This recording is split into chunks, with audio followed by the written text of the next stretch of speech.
सबसे पहले समझना है कि डर हमारी रचना है। पिछले साल में और स्पेशली पिछले 2 महीनों के अंदर जो मेंटल हेल्थ इश्यूज हैं, वो कई परसेंटेज में देश और विश्व में बढ़ चुके हैं। तो कोविड एक शारीरिक बीमारी है, एक वायरस है जो शरीर पर हिट करता है। उसमें भी 98% लोग घर पर रहकर ठीक हो जाते हैं। ये स्टैटिस्टिक्स भी हमें पता होने चाहिए कि 98% लोग घर में आइसोलेशन के बाद ठीक हो जाते हैं। 1% लोग हॉस्पिटल में इलाज के बाद ठीक हो जाते हैं। सिर्फ 1% लोग आगे गए हैं। हाँ, वो आंकड़ा बहुत बड़ा है, लेकिन जब हम अपने आप को समझाते हैं तो हमें फिर आंकड़े भी तो प्रॉपरली अपने आप को समझाने चाहिए ना। और वो समझकर हमें अपने मन की स्थिति को निडर और विश्वास से भरा हुआ बनाना पड़ेगा, क्योंकि कोविड से हमें अपने आप को संभालना आ चुका है। हम में से मेजोरिटी अब वैक्सीनेटेड भी हो रहे हैं। बाकी परिस्थितियां भी नियंत्रण में आ रही हैं, लेकिन मन की स्थिति को अगर नियंत्रण में न लेकर आए तो उसका जिम्मेवार तो हम खुद ही होने वाले हैं। और अगर हमारे मानसिक स्वास्थ्य पर या हमारे परिवार में या बच्चों के मानसिक स्वास्थ्य पर उसका असर पड़ गया, उसका भी ध्यान हमें ही रखना होगा।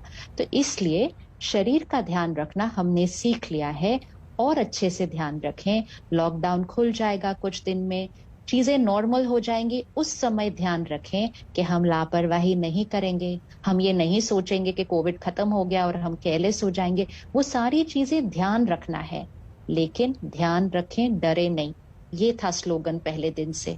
तो निडर होने के लिए सबसे पहले आंकड़ों को सही तरह से समझना। दूसरा, ये याद रखना कि कोविड शारीरिक बीमारी है। मैंने यहाँ क्या सोचना है वो जिम्मेवारी मेरी है। तीसरा, अपने मन को और अपने घर को सकारात्मक ऊर्जा से भर देना।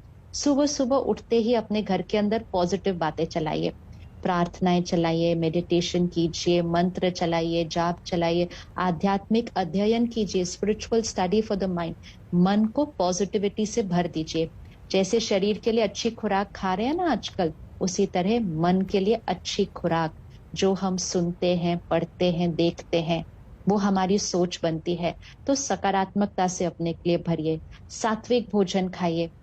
भोजन खाते समय परमात्मा को याद करके उसको शक्तिशाली बनकर खाइए। जब हम ये छोटी छोटी चीजें करेंगे, इस समय देश में किस चीज की आवश्यकता है? देश में आवश्यकता है कि हम सारे मन अपनी ऊर्जा को ऊपर उठाएं। वाइब्रेशन ऑफ द कंट्री, देश की जो वाइब्रेशन है उसको ऊपर उठने की जरूरत है, क्योंकि देश में हीलिंग एनर्जी की जरूरत है। अगर 1% लोगों को कुछ होगा और बाकी सारे करोड़ों करोड़ों लोग सिर्फ डर और चिंता क्रिएट कर लेंगे, तो हम तो वाइब्रेशन को नीचे ले आएंगे। और